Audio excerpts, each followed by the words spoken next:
सभी को नमस्ते। मैं एक नए विषय पर आप सभी के साथ लाइव हूँ। विषय है ईश्वर का अस्तित्व। बड़ा ही गंभीर विषय है।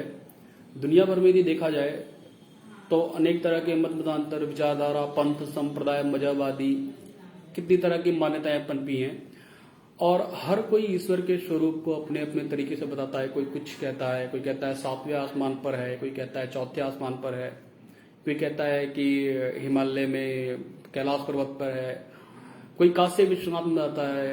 अपनी अपनी अलग अलग लोगों की मान्यताएं हैं ईश्वर के विषय में।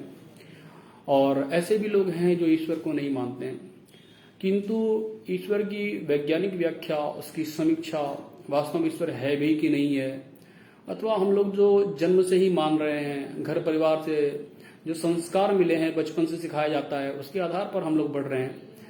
ये विचारणीय है कि वास्तव में ईश्वर है अथवा नहीं है।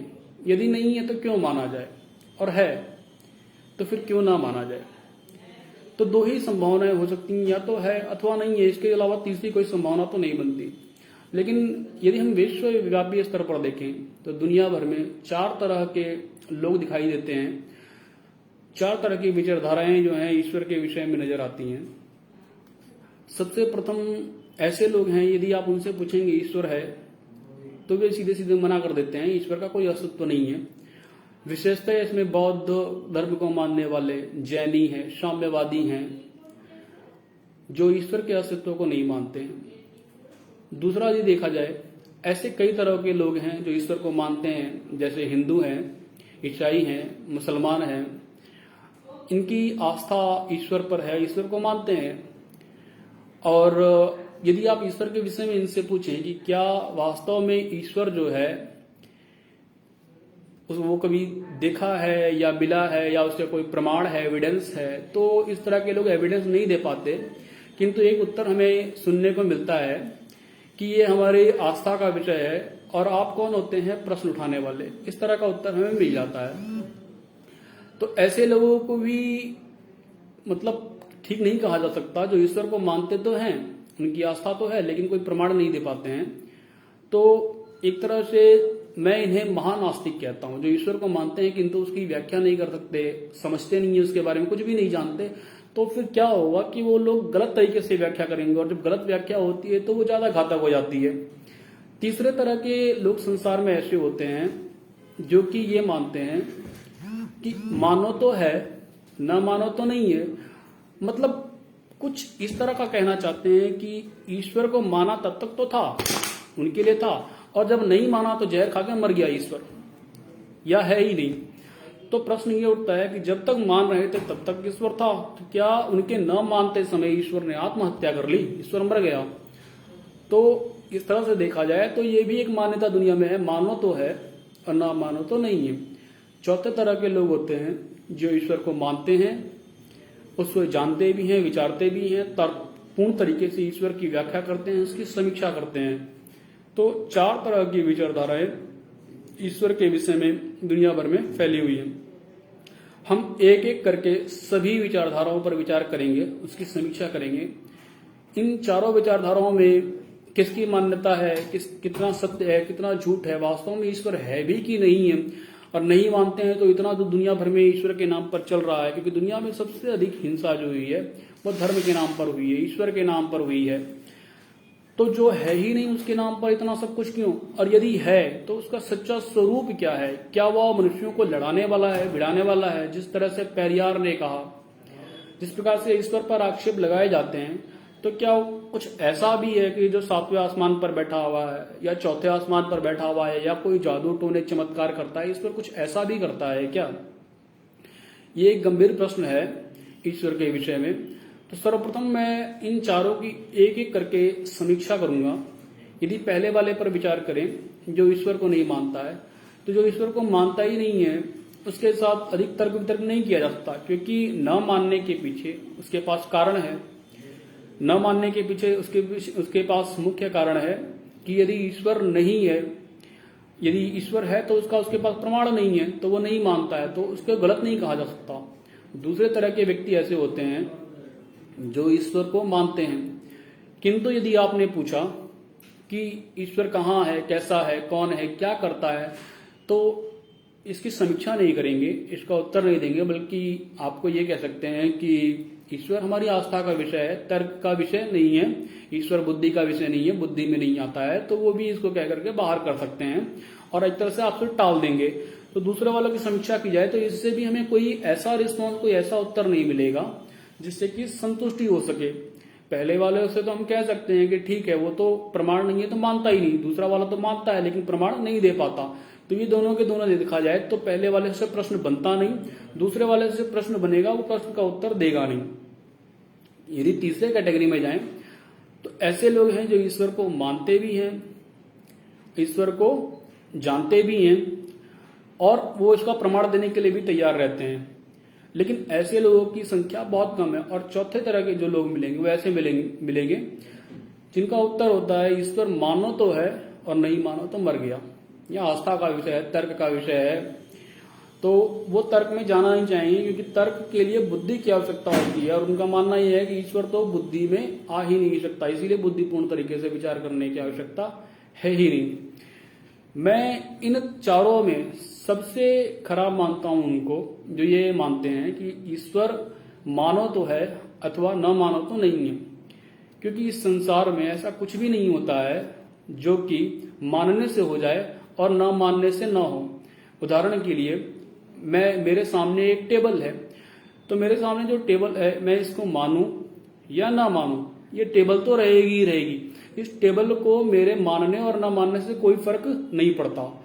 तो जिसका अस्तित्व है उसका अस्तित्व होता है। लेकिन मैं यदि ये कह दूं कि मेरे बगल में एक कार खड़ी है, जैसा कि है नहीं, तो यदि नहीं है और मैं मानता हूं तो वो तब भी नहीं रहेगी। तो जिस चीज का अस्तित्व होता है उसका अस्तित्व मानने और न मानने पर निर्भर नहीं करता। यदि आप नहीं भी मानते तो भी वह रहेगी, और जो नहीं है उसे आप कितना भी मान लीजिए उसका अस्तित्व नहीं होगा। यदि हम ईश्वर के विषय में विचार करें तो ये सत्य है कि हमारे पास जो है प्रमाण काफी कम है, क्योंकि जो भी फिजिकल ऑब्जेक्ट्स हैं उसको तो हम देख सकते हैं, टच कर सकते हैं, महसूस कर सकते हैं, तो हमको लगता है कि इनका तो अस्तित्व है। लेकिन दुनिया में क्या ऐसा भी कुछ है जो दिखता ना हो, जिसको हम किसी तरह से महसूस ना कर सकें, लेकिन वो होता है? और यदि है तो उसका प्रमाण क्या है, उसके उदाहरण क्या है हमारे पास? यदि ईश्वर पर विचार करें तो सर्वप्रथम ये शब्द जो है ऐश्वर्य शब्द से लिया गया है, यानी किसी एक ऐसी सत्ता की बात हो रही है जो कि जिसके पास संपूर्ण ऐश्वर्य है। संपूर्ण ऐश्वर्य का अर्थ है कि किसी भी प्रकार के उसके पास कुछ भी कोई कमी नहीं है। जिसके पास कमी होती है वो प्राप्त करने की कोशिश करता है, लेकिन वो संपूर्ण ऐश्वर्य में अर्थात उसको किसी भी चीज की आवश्यकता नहीं है, स्वयं में परिपूर्ण है, ऐसी किसी सत्ता की बात हो रही है। लेकिन वो है भी या नहीं, इस पर विचार करते हैं। तो जो तीसरे तरह के लोग हैं वो भी इस कैटेगरी से बाहर आ जाते हैं, जो ये कहते हैं कि मानो तो है और ना मानो तो नहीं है, जबकि ऐसा संभव ही नहीं है कि यदि मान लीजिए ईश्वर है, विचार करते हैं यदि ईश्वर है और दुनिया के 700 करोड़ लोग ईश्वर को ना माने वो तब भी रहेगा, उसको फर्क तो पड़ेगा नहीं।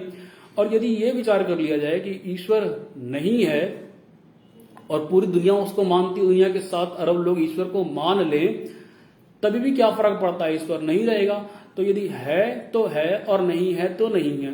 प्रश्न यह है कि क्या हमारे पास प्रमाण है, और यदि प्रमाण है तो क्यों ना माना जाए, और यदि नहीं है तो उसको नहीं मानेंगे, नकार देंगे। लेकिन ये जो संशय में रहते हैं, डाउट में रहते हैं, ये सबसे निकृष्ट कोटि में आते हैं, क्योंकि जीवन में कभी भी डाउट में नहीं रहना चाहिए। भगवान श्री कृष्ण ने भगवत गीता में भी लिखा हुआ है कि संशयात्मना विनश्यति, जो संशय में रहते हैं, हमेशा डाउट में रहते हैं, सबसे पहले वही नष्ट होते हैं, सबसे अधिक कष्ट वही भोगते हैं। तो जो ईश्वर को नहीं मानता है वो फिर भी ठीक है, लेकिन जो संशय में है या तो अपना संशय वो क्लियर कर ले कि है ईश्वर अथवा नहीं है। अब आगे बढ़ते हैं तो ये तीसरे वाला भी इस कैटेगरी से बाहर आ जाता है, क्योंकि इसको प्रमाण तो देना नहीं है। अब बचता है अखाड़े में एक ही जो ये कहता है ईश्वर है, वो ईश्वर को मानता भी है, ईश्वर को जानता भी है, और ईश्वर की वैज्ञानिक व्याख्या उसका प्रमाण देने के लिए भी तैयार रहता है। अब हम इस वैज्ञानिक दृष्टिकोण से ईश्वर की समीक्षा करेंगे कि क्या वास्तव में ईश्वर है, जो चौथा वाला है, क्या उसके पास कुछ ऐसा कोई तर्क है, ऐसा कोई प्रमाण है जिसके आधार पर वो ईश्वर को मानता है, उसकी उपासना करता है, या मक्का मदीना में जा रहा है, उसको पूज रहा है, या शिवलिंग की पूजा कर रहा है, कहीं भी जा रहा है। तो उसके पास क्या कुछ इस तरह का कोई एविडेंस है? तो यदि हम सृष्टि की व्यवस्था को देखें कि ईश्वर है अथवा नहीं है, तो सबसे पहले हम देखते हैं कि किसी भी चीज को समझने के लिए बुद्धि की आवश्यकता होती है। और बुद्धि की जो आवश्यकता है वो इस प्रकार से होती है कि विषय जितना जटिल होता है बुद्धि की आवश्यकता उतनी ही अधिक होगी। यानी कि विषय की जटिलता बुद्धि के प्रयोग को देखा जाए तो एक तरह से बुद्धि का प्रयोग उसमें अधिक होता है। तो ईश्वर एक ऐसा विषय है जो अत्यंत जटिल है। जटिल क्या कहा जाए? जटिल में जटिलतम है। ईश्वर एक ऐसा विषय, तो इसका मतलब यह है कि जो जटिलतम है उसके लिए बुद्धि का प्रयोग भी बहुत अधिक चाहिए। और जबकि हमारे यहाँ जो बाबा लोग हैं, धर्म को मानने वाले हैं, वो तो पहले ही कह देते हैं कि ईश्वर जो है बुद्धि का विषय नहीं है। और मैं कहता हूं कि ईश्वर बुद्धि का ही विषय है, क्योंकि संसार में जटिलता जितनी बढ़ती है बुद्धि का प्रयोग उतना ही अधिक करना पड़ता है। तो ईश्वर और दुनिया में किसी भी चीज को बिना बुद्धि के तो जाना ही नहीं जा सकता। तो यदि बुद्धि है तो उस बुद्धि का प्रयोग तर्क वितर्क में करना चाहिए, ईश्वर को जानने में करना चाहिए, उसके सत्य स्वरूप को जानना चाहिए, न कि किसी ने कह दिया कि ईश्वर है। ज्यादातर लोग तो ईश्वर को इसलिए मानते हैं क्योंकि बचपन से ही उनके घर परिवार में सिखाया जाता है, तो बचपन से सीख रहे हैं, जान रहे हैं, तो उस हिसाब से मानते चले जाते हैं।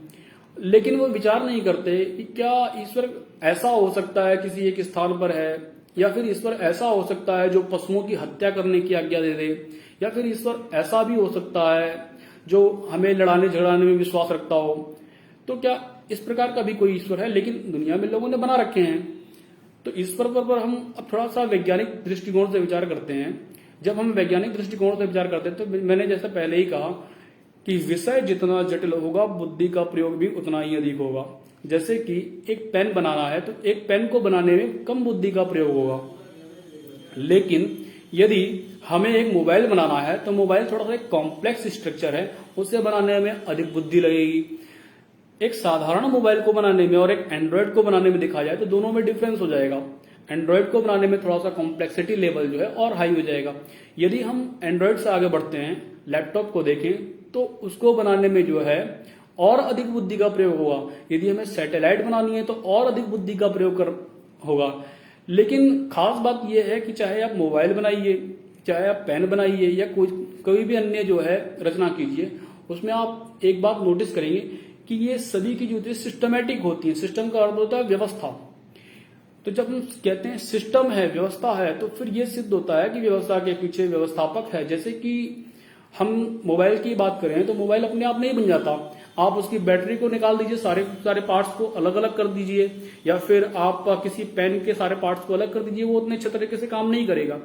जब आपने एक पेन के सारे पार्ट्स को अलग अलग कर दिया और उस परिस्थिति में काम नहीं कर रहा है तो उसे कहते हैं अनसिस्टमेटिक। लेकिन जब उसको जोड़ दिया गया तो वो क्या हो गया? एक सिस्टम बन गया, एक व्यवस्था बन गई।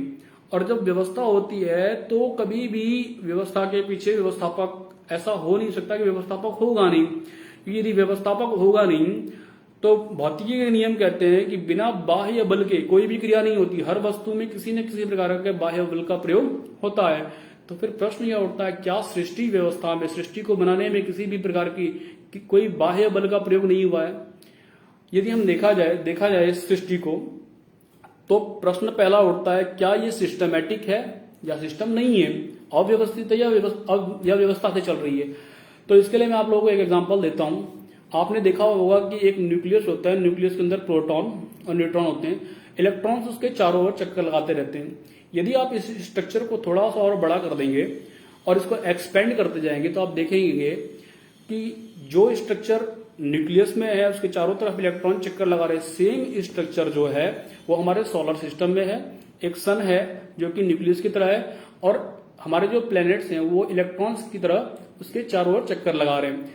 इस स्ट्रक्चर को यदि हम और एक्सपेंड करते हैं तो हम देखते हैं कि हमारा जो सोलर सिस्टम है वो भी हमारी गैलेक्सी के चारों ओर चक्कर लगा रहा है। यदि आप ध्यान से देखेंगे तीनों की तीनों जो स्ट्रक्चर हैं वो पैरेलल स्ट्रक्चर हैं। आकार का फर्क है लेकिन स्ट्रक्चर कैसी है? Parallel structure. जब स्ट्रक्चर पैरेलल होती है तो उसे कहा जाता है इंटेलिजेंसी का फर्स्ट एविडेंस माना जाता है। यानी कि ऐसी कोई भी रचना बहुत बुद्धिपूर्वक और बड़ी जटिल बुद्धि से बनी हुई है।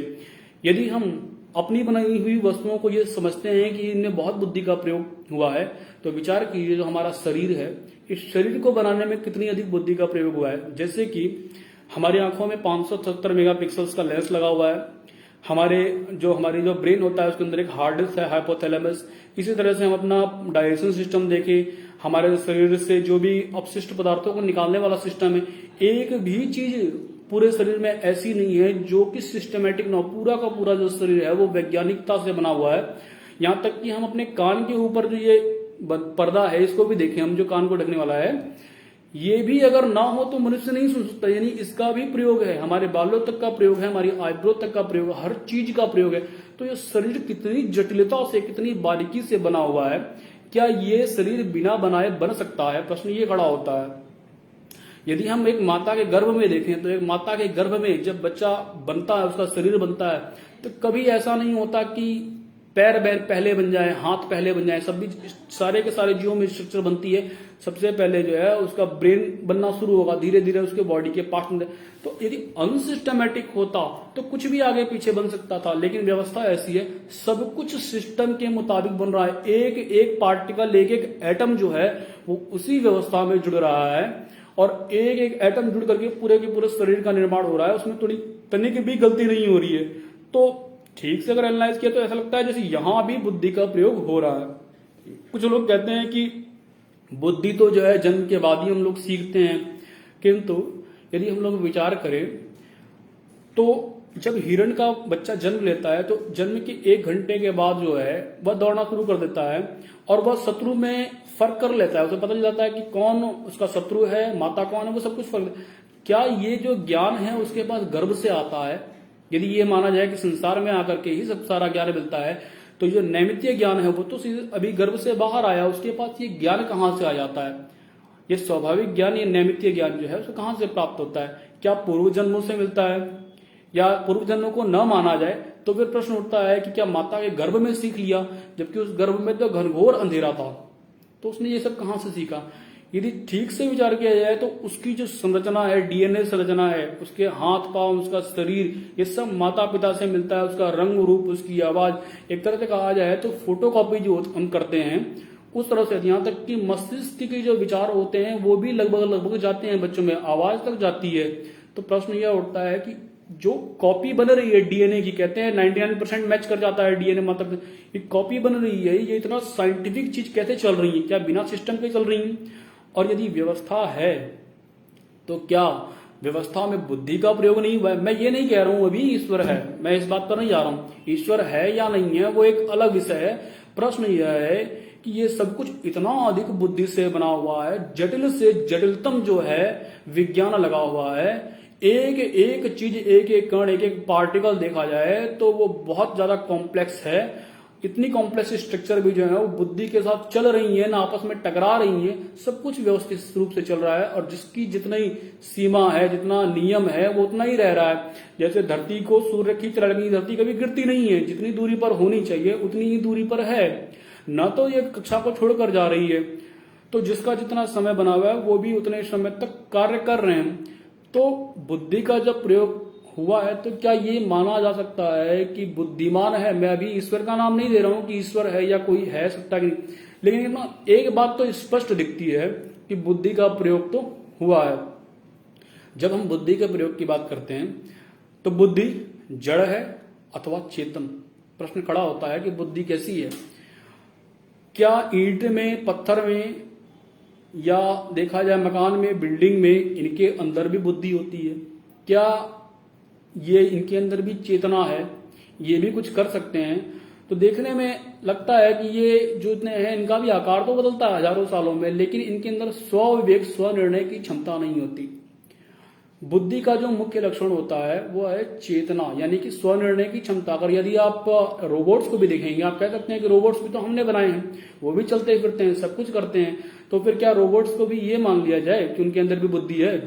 तो देखिए, रोबोट्स बन भी सकते हैं, दूसरा बना भी सकता है, लेकिन 5 चीजें होती है: मन, बुद्धि, चित्त, अहंकार और चैतन्यता। ये चित्त का एक गुण है चैतन्यता। यदि आप ठीक से देखेंगे तो इन सभी स्ट्रक्चर में से किसी भी चैतन्यता नहीं है। और यदि मनुष्य के अंदर बुद्धि है और उस बुद्धि के से वो वस्तुओं का निर्माण कर रहा है, उसके अंदर चित्त है, चेतना है, तो विचार कीजिए, ये जो सृष्टि है, ये ब्रह्मांड है, जिसके पास सबसे अधिक बुद्धि है, उसे क्या कहा जाएगा? उसके अंदर कितनी चेतना होगी?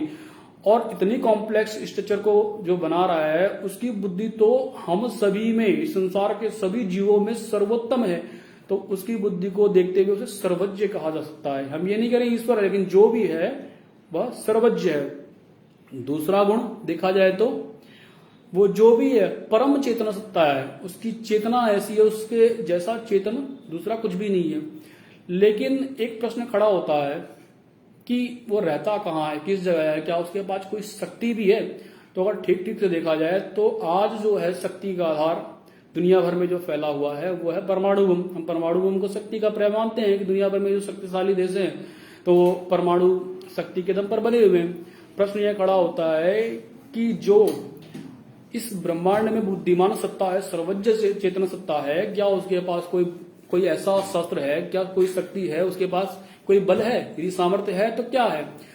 तो आज हमारे पास जो है परमाणु बम शक्ति का पर्याय माना जाता है। यदि उस ईश्वर पर विचार करें या जो भी सर्वज्ञ चेतन सत्ता है उस पर विचार करें तो हम देखते हैं हमारी धरती के ऊपर एक सूर्य लगा हुआ है। ये सूर्य इतना बड़ा परमाणु बम है, ये 7 करोड़ टन हाइड्रोजन को हीलियम में कन्वर्ट करता है प्रति सेकंड, और ये लगभग 5 अरब सालों से जल रहा है और अगले 5 अरब सालों तक ऐसे ही जलता रहेगा। ऐसे ऐसे लगभग 200 अरब तारे हमारी आकाशगंगा मिल्की वे में हैं। और अगर हम देखें तो ऐसी कितनी ही आकाशगंगाएं लगभग अभी तक जो हमने यूनिवर्स को जितना हम लोग ऑब्जर्व कर पाए तो 50 लाख आकाशगंगाओं के आसपास हम लोग जानते हैं।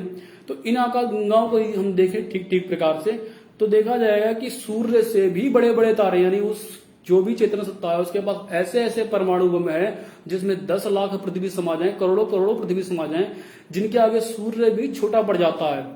तो निश्चित स्तर पर वो शक्ति में भी बहुत आगे है, और शक्ति में जो सबसे आगे है, जिसकी तुलना किसी से नहीं की है, उसे कहते हैं सर्वशक्तिमान। तो मैंने आपको 3 गुण बताए। सर्वप्रथम जो है बुद्धिमान है, और बुद्धि भी कैसी? सर्वज्ञ, संपूर्ण ज्ञान में, उसके ज्ञान से कुछ भी छिपा नहीं है। दूसरा ऐसा है जो कि चेतन है, और चेतन भी थोड़ा बहुत नहीं, परम चेतन है, उसके जैसी चेतना दूसरे किसी की नहीं है। तीसरा यदि देखा जाए तो वह जो भी सत्ता है वह सर्वशक्तिमान चेतन सत्ता है। अब आते हैं अगले गुणों पर। क्या ये जो सत्ता है जिसके अंदर चेतना है, जिसके अंदर बुद्धि है, जिसके अंदर जो है शक्ति है, जो सर्वशक्तिमान है, क्या इसके पास अन्य कुछ भी गुण भी है? क्या ये न्याय वगैरह भी करता है, कुछ करता है कि नहीं करता है, कार्य क्या करता है? क्या ये सब कुछ कर्म करने वाला है, या फिर जीव भी कोई कर्म कर रहा है? तो यदि इस ईश्वर पर हम ठीक से विचार करें तो ये जो है ये न्यायकारी है अथवा नहीं है, इसको हम देख लेते हैं। विचार कीजिए कि न्याय है क्या। कई लोग कहते हैं कि 100 अपराधी छूट जाए लेकिन एक दोषी को सजा नहीं होनी चाहिए। प्रश्न यह उठता है कि यदि 100 दोषियों को छूट जाए और एक निरपराध को सजा ना हो तो क्या यह न्याय है? न्याय का सिद्धांत ये नहीं कहता। न्याय का सिद्धांत कहता है ना तो दोषी छूटने पाए और ना ही किसी निर्दोष को सजा हो, ये होता है न्याय। तो यदि हम ईश्वरीय व्यवस्था पर विचार करें तो ईश्वरीय व्यवस्था जो है ना तो वो किसी को अपना मित्र समझता है, ना कोई उसका शत्रु, यानी कर्म के अनुसार फल देना ही न्याय कहलाता है। तो जो भी ऐसी सत्ता है वह सत्ता सभी के साथ समान रूप से व्यवहार करेगी। जैसे एक न्यायाधीश है, एक न्यायाधीश बैठ जाए और वो न्यायाधीश किसी के साथ पक्षपात करने लग जाए तो वो न्याय नहीं कर सकता। लेकिन न्याय करने के लिए 3 चीजों की आवश्यकता होती है। अब वो गुण कौन कौन से? सबसे पहला गुण होता है बुद्धि। बिना बुद्धि के संसार में कोई भी न्याय नहीं कर सकता। मैंने पहले ही कहा कि वो जो कुछ भी है जिसने इस सृष्टि को बनाया है, जो सर्वज्ञ है, सबसे अधिक बुद्धि वाला है, वह निश्चित स्तर पर अगर देखा जाए तो उसकी बुद्धि जो है सबसे अधिक होने के कारण वह न्याय कर सकता है। यानी कि न्याय का जो एक गुण है बुद्धि, ये तो उसके पास है। दूसरा गुण, न्याय करने के लिए शक्ति की आवश्यकता होती है। संसार में कभी भी कमजोर, निर्बल, असहाय न्याय नहीं कर सकता, क्योंकि यदि न्याय करेगा तो बल के प्रयोग से उसके न्याय को बदल दिया जाएगा। हमने ये भी सिद्ध किया जो परम चेतन सत्ता है उसके पास जो है शक्ति ऐसी है कि वह अनंत ब्रह्मांड को धारण कर रहा है, असंख्य सूर्य, असंख्य चंद्रमाओं को धारण करता है, लेकिन उसकी शक्ति के बराबर दूसरी कोई शक्ति नजर नहीं आती। अर्थात जो दूसरा गुण है न्याय के लिए वह भी उसके पास है। और तीसरा गुण होता है निस्वार्थ। कभी भी स्वार्थी व्यक्ति न्याय नहीं कर सकता। यदि कोई व्यक्ति बहुत अधिक बलवान है और बहुत अधिक बुद्धिमान है लेकिन वो स्वार्थी हो जाए तो फिर उसके जैसा अन्याय करने वाला भी दूसरा कोई नहीं हो सकता। तो इसीलिए जो भी होगा वो निस्वार्थी होगा, बुद्धिमान होगा और शक्ति में कैसा होगा, सर्वशक्तिमान होगा, सर्वज्ञ होगा।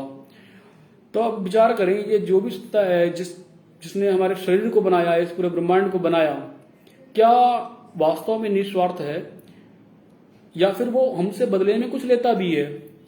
तो न्याय की अगर हम बात करते हैं तो विचार कीजिए, आप टेलर की दुकान पे गए, आपने कपड़े दिए सिलने के लिए, उसके बदले जो है वो आपसे पैसे लेता है, तो एक तरह से उसने आपके ऊपर कोई दया नहीं की है और ना ही उसने आपको क्या कहते हैं आपके साथ कुछ अन्याय किया है, उसने तो बदले का कार्य किया है।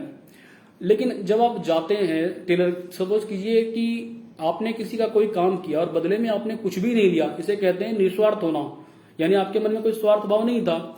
जो हमें प्रकृति में वायु दे रहा है, हमारे शरीरों का निर्माण कर रहा है, जिसने हमारे लिए फल फूल औषधि वृक्षों का निर्माण किया है, ठीक से देखा है, तो इसके बदले में वो हमसे कुछ भी नहीं लेता है।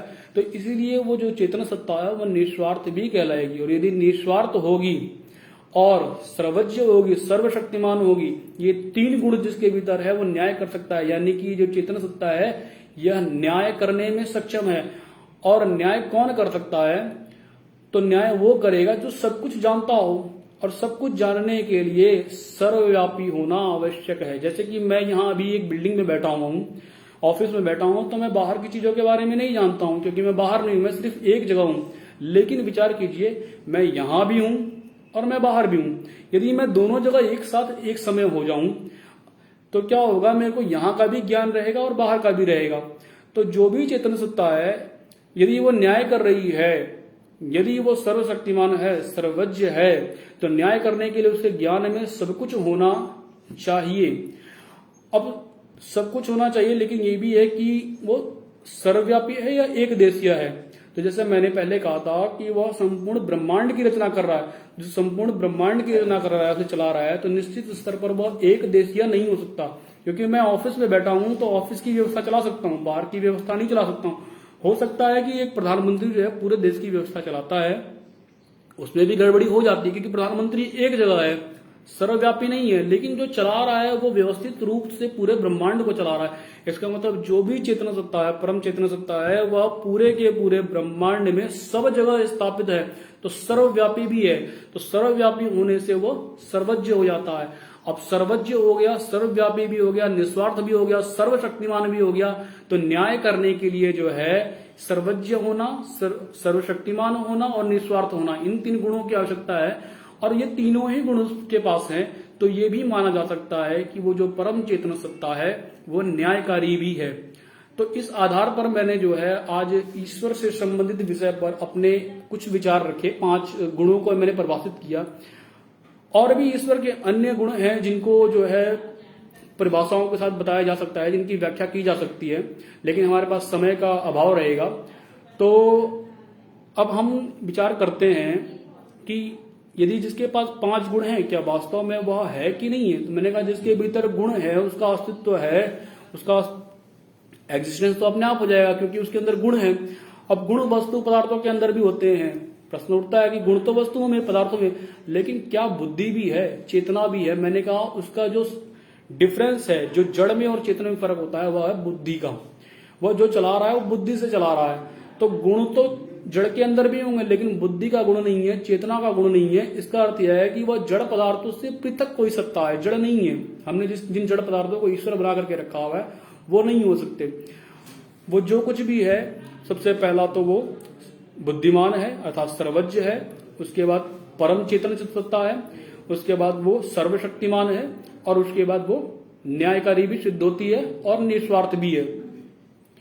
तो ये कुछ गुण है जिनके आधार पर हम ये कह सकते हैं कि हाँ ऐसी कोई सत्ता तो है, लेकिन इसको सिद्ध करने के लिए एक बड़ा एक बहुत बड़ा व्याख्यान चाहिए, या फिर हम कह सकते हैं पहले हमारे गुरुकुलों में इस शिक्षा को देने के लिए 10-10 साल, 15-15 साल, 20-20 साल तक बच्चे पढ़ते थे, और ये विद्या उनको 15 साल, 20 साल में प्राप्त होती थी। तो इस शिक्षा को मैं थोड़े से समय में तो नहीं बता सकता। जो भी सीखना चाहते हैं, इस शिक्षा को ग्रहण करना चाहते हैं, वे लोग ईश्वर के विषय में यदि कोई भी शंका हो, प्रश्न हो, उसका समाधान चाहते हैं तो वो लोग जो है हमसे संपर्क कर सकते हैं। और मैं प्रयास करूंगा कि सभी को विषय से संबंधित जो भी प्रश्न उत्तर होंगे उनको देने का प्रयास किया जाएगा।